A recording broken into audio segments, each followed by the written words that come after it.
بسم اللہ الرحمن الرحیم۔ السلام علیکم ناظرین، آپ دیکھ رہے ہیں میرے یوٹیوب چینل دین اور دنیا کی باتیں میں سب کا استقبال ہے۔ چلے شروع کرتے ہیں ہماری آج کی ویڈیو۔ حضرت آدم علیہ السلام کی پیدائش کیسے ہوئی؟ ناظرین، سائنس یونیورسٹی ہسٹری کہتی ہے کہ انسانوں کے پروت بندر تھے۔ یہ کس حد تک صحیح یا غلط ہے یہ ہم جانیں گے۔ انسان کہاں سے آئے، ہم کس کے اولادیں ہیں، چلیے دیکھتے ہیں۔ ناظرین، اللہ تعالیٰ کا قدرت کا کرشمہ حضرت آدم علیہ السلام کی تخلیق پیدائش ہے۔ اس تخلیق میں تمام انسانی پیدائش کے راز چھپے ہوئے ہیں۔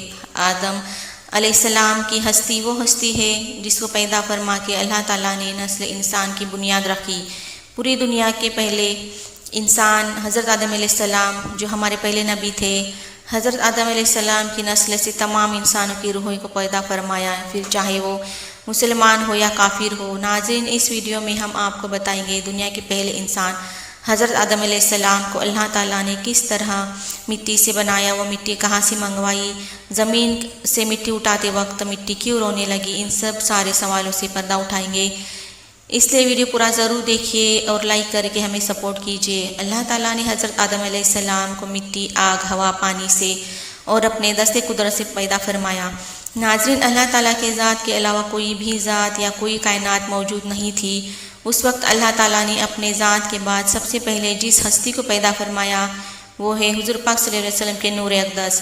اللہ تعالیٰ نے اپنے ذات کے بعد اپنے محبوب صلی اللہ علیہ وسلم کے نور کو پیدا فرمایا، اور پھر اللہ نے محمد صلی اللہ علیہ وسلم کے نور اقدس سے تمام مخلوق کو پیدا فرمایا، جیسے کہ اللہ تعالیٰ کا عرش، لوح، کرسی اور اللہ تعالیٰ کے مقرر فرشتے، زمین اور آسمان اور کل کائنات، ان سب کو صلی اللہ علیہ وسلم کے نور سے پیدا فرمایا۔ حضرت آدم علیہ السلام کی تخلیق سے پہلے اللہ کے فرشتے اور زمین آسمان کی تخلیق ہو چکی تھی۔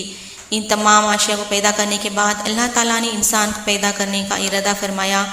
آدم علیہ السلام کے چاروں چیزوں سے بنایا، مٹی، آگ، ہوا، پانی۔ جب اللہ نے انسان کو بنانے کا ارادہ فرمایا تو اللہ نے فرشتوں کے سردار جبرائیل علیہ السلام کو حکم فرمایا، جاؤ اور تمام روئے زمین سے ہر قسم کی سیاہ، سفید، سرخ، کھاری مٹی اور نرم اور خشک مٹی کا ایک ایک مٹھی اٹھا کر لے آؤ۔ جب جبرائیل علیہ السلام اللہ کے حکم سے زمین پر آئے اور خاک اٹھانے لگے تو مٹی نے جبرائیل علیہ السلام کو مٹی اٹھانے کا سبب پوچھا۔ اس وقت سارا واقعہ جبرائیل علیہ السلام نے زمین کو بتایا تو زمین نے عرض کیا، میں اس خدا کی پناہ چاہتی ہوں کہ تم مجھ سے مٹی اٹھا کر اسے انسان بنائے جس کی وجہ سے میرا کچھ حصہ جہنم میں جائے گا۔ اس طرح زمین نے رو رو کر حضرت جبرائیل علیہ السلام کے سامنے خدا کی پناہ مانگنے لگی، تو جبرائیل علیہ السلام واپس مٹی لیے بنا اللہ کی بارگاہ میں چلے گئے اور فرمایا، رب العالمین، زمین نے آپ کی عزت کی پناہ مانگی، اس لیے میں وہاں سے مٹی نہیں لا پایا۔ اس کے بعد اللہ نے حضرت اسرافیل علیہ السلام اور میکائیل علیہ السلام کو باری باری کر کے بھیجا، لیکن آپ دونوں بھی اس وجہ سے واپس لوٹ آئے کیونکہ زمین نے ان سے بھی اللہ سے پناہ چاہی تو بنا مٹی لیے ان کو لوٹنا پڑا۔ اس کے بعد آخر کار اللہ نے اسرائیل علیہ السلام کو حکم فرمایا مٹی لانے کے لیے، تو حضرت اسرائیل علیہ السلام زمین پر اترے تو زمین نے پھر رونے لگی اور اللہ کی پناہ مانگنے لگی۔ تب اسرائیل علیہ السلام نے زمین سے کہا، تیرے رونے دھونے اور عرضی کرنے کی وجہ سے میرے رب عز و جل کی میں نافرمانی نہیں کر سکتا۔ لہٰذا اسرائیل علیہ السلام نے مٹی اٹھا کر اللہ کی بارگاہ میں حاضر ہوئے۔ یہی وجہ ہے کہ اللہ تعالیٰ نے اسرائیل علیہ السلام کو انسانوں کی جانیں نکالنے کا کام سپرد کیا اور آپ کو ملک الموت علیہ السلام کی منصب پر فائز کیا۔ ناظرین، تفسیر نعیمی میں ہے کہ ملک الموت علیہ السلام نے مختلف 7 مقامات سے مٹی کو اٹھا کر مکہ معظمہ کی مقدس جگہ پر جمع کیا جہاں آج کعبہ شریف ہے۔ وہ 7 مقامات جہاں سے ملک الموت علیہ السلام نے مٹی اٹھائی وہ یہ ہے: مکہ مکرمہ، طائف اور بیت المقدس، ہندوستان، ابو قبض، عدن اور مدینہ منورہ۔ ناظرین، روایت میں ہے کہ مکہ شریف کی مٹی سے حضرت آدم علیہ السلام کا سر مبارک بنایا گیا، بیت المقدس کی مٹی سے آپ کی گردن بنائی گئی اور عدن کی مٹی سے آپ کا سینہ مبارک بنایا گیا۔ ہندوستان کی مٹی سے آدم علیہ السلام کو پشت اور شکم بنایا گیا اور مدینہ مبارک کی مٹی سے دل مبارک بنایا گیا۔ طائف کی مٹی سے آدم علیہ السلام کے جسم کے باقی کے حصے بنائے گئے۔ ناظرین، آدم علیہ السلام کی تخلیق میں جو 7 قسم کی مٹی استعمال کی گئی ان کا ذکر قرآن شریف میں کیا ہوا ہے۔ پہلی مٹی جو استعمال کی گئی اس کو قرآن پاک میں تراب کہا گیا ہے، جس طرح اللہ تعالیٰ پارہ نمبر 17 سورہ حج کی آیت نمبر 5 میں ارشاد فرماتے ہیں، ہم نے تمہیں خشک مٹی سے پیدا کیا۔ تراب ایسی مٹی کہتے ہیں جو خشک ہو۔ اور دوسری مٹی جو استعمال ہوئی تھی اس کا ذکر قرآن پاک میں 3 لفظ میں ملتا ہے۔ اس مٹی کو کہتے ہیں جو بھیگی ہوئی ہو یا نرم مٹی ہو، جس طرح اللہ تعالیٰ پارہ نمبر 23 سورہ صاد کی آیت نمبر 17 میں ارشاد فرماتے ہیں، ہم نے مٹی سے بشر بنانے والے ہیں۔ 3 عربی زبان کا لفظ ہے جس کا مطلب گیل یا بھیگی ہوئی مٹی ہے۔ یہ مٹی جہاں بھی ہوتی ہے اس کی جگہ کو ہرا بھرا کر دیتی ہے۔ یہ مٹی زمین کے اندرونی حصے میں ہوتی ہے، جیسے کہ ہمارے جسم کے اوپر کی جلد اور نیچے والی جلد، جس کے بدولت ہمارے جسم سے بال نکلتے ہیں۔ اور تیسری مٹی استعمال ہوئی تھی وہ حمائل ہے، جیسا کہ اللہ تعالیٰ نے قرآن پاک کے سورہ حجر کی آیت نمبر 26 میں ارشاد فرماتے ہیں، اور بے شک ہم نے انسان کو بچتی ہوئی مٹی سے بنایا جو اصل میں بدبودار گارا تھی۔ چوتھی قسم کی مٹی استعمال ہوئی تھی اس کو مسنون کہا جاتا ہے۔ ناظرین، مسنون وہ گارا ہے جو پانی میں کئی روز رہنے کی وجہ سے بدبودار اور سیاہ ہو چکی ہوتی ہے۔ پانچویں مٹی وہ ہے جو آپ کی تخلیق میں استعمال ہوئی تھی، وہ تین لذب ہے، یعنی لیزدار مٹی، جس طرح اللہ تعالیٰ سورہ صفات کی آیت نمبر 11 میں ارشاد فرماتے ہیں، بے شک ہم نے انسان کی اصل یعنی حضرت آدم علیہ السلام کو لیزدار مٹی سے پیدا فرمایا۔ اور نمبر 6 پر جس مٹی کا استعمال کیا اس کو قرآن پاک میں سلسال کہا گیا ہے، یعنی خنخناتی ہوئی مٹی، جس طرح اللہ تعالیٰ سورہ رحمان کی آیت نمبر 14 میں ارشاد فرماتے ہیں، انسان کو بچتی ہوئی مٹی سے پیدا کیا جیسے کہ ٹھیکری۔ اور 7 نمبر کی مٹی وہ ہے جو استعمال ہوئی تھی اسے فخا کہتے ہیں، یعنی پکی ہوئی مٹی یا ٹھیکری مٹی۔ اس طرح سے روئے زمین سے مختلف رنگوں کی مختلف قسم کی مٹی کو منگایا گیا اور آدم علیہ السلام کی تخلیق کی گئی۔ ان مٹیوں کی وجہ سے انسانوں کے رنگوں میں بھی فرق پایا جاتا ہے۔ ناظرین، اس طرح آدم علیہ السلام کی مٹی کو جمع کیا گیا اور مٹی کا غارہ بنانے کے لیے اللہ تعالیٰ نے 7 قسم کے پانی کا استعمال فرمایا۔ نمبر 1 آب فراق۔ آب فراق اس پانی کو کہتے ہیں جو میٹھا ہو۔ اور نمبر 2 آب اجاج۔ آب اجاج اس پانی کو کہتے ہیں جو کھارا پانی ہو۔ نمبر 3 آب سلسبیل۔ آب سلسبیل اس پانی کو کہتے ہیں جو پاک ہو، شفاف، خوشنما پانی ہو۔ اور نمبر 4 آب تسلیم۔ آب تسلیم اس پانی کو کہتے ہیں جو خوشبودار پانی ہو۔ نمبر 5 آب رحیق۔ آب رحیق اس پانی کہتے ہیں جو پاک نشیدار پانی ہو، جیسے کہ جنتی شراب۔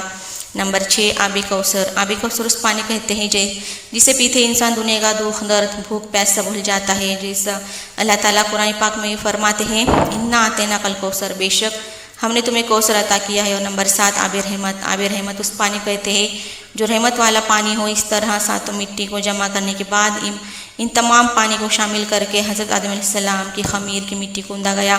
اس طرح آدم علیہ السلام کا غارہ تیار ہو گیا تو اس پر اللہ تعالیٰ نے 40 دن تک بارش برسائی، اور اس غارے پر 39 دن غم کی بارش برسائی اور 1 دن خوشی کی بارش برسائی۔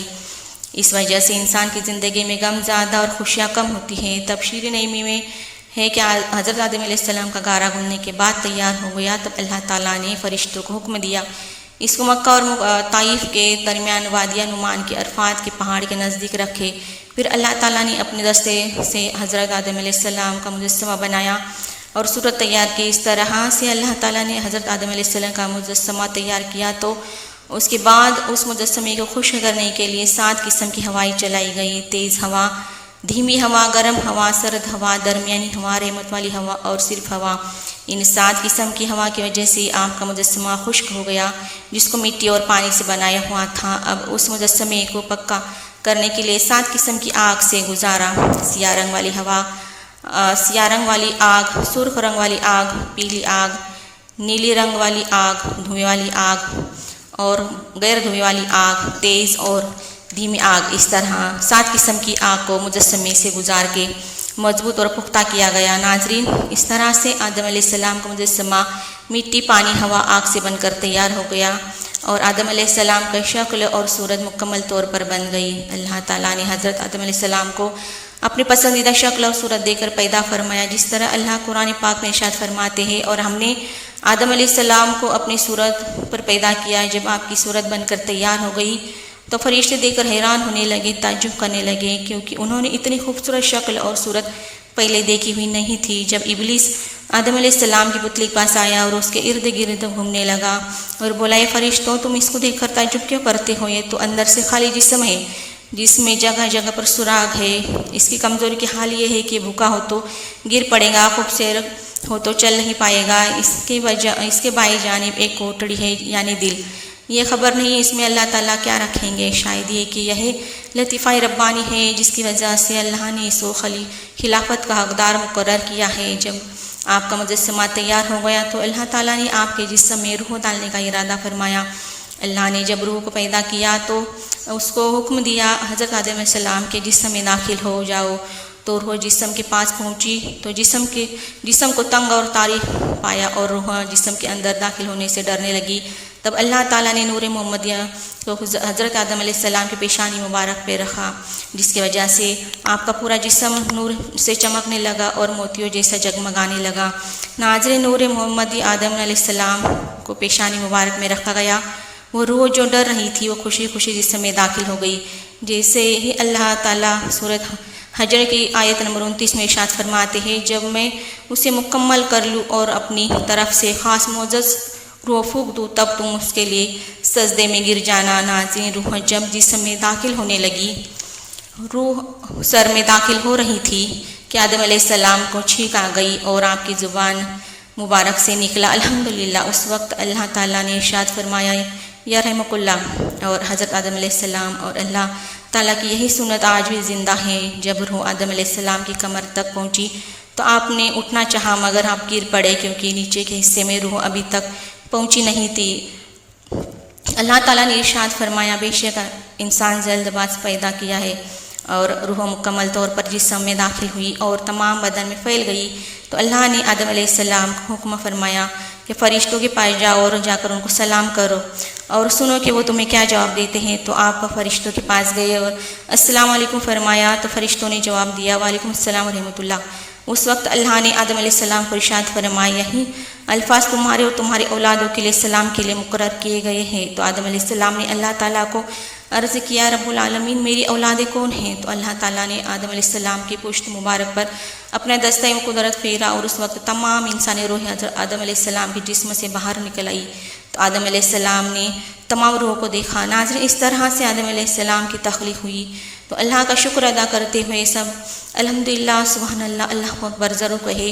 ناظرین، ہم نے دیکھا کہ دنیا میں کس طرح سے انسانوں کے وجود آیا اور ہم سب اللہ کی قدرت کا کرشمہ ہے۔ آپ کو کیا لگتا ہے کمنٹ میں ضرور لکھ کر بتائیے۔ لائک، شیئر، سبسکرائب ضرور کریں۔ اجازت دیتی ہوں، اللہ حافظ، دعا میں یاد رکھنا۔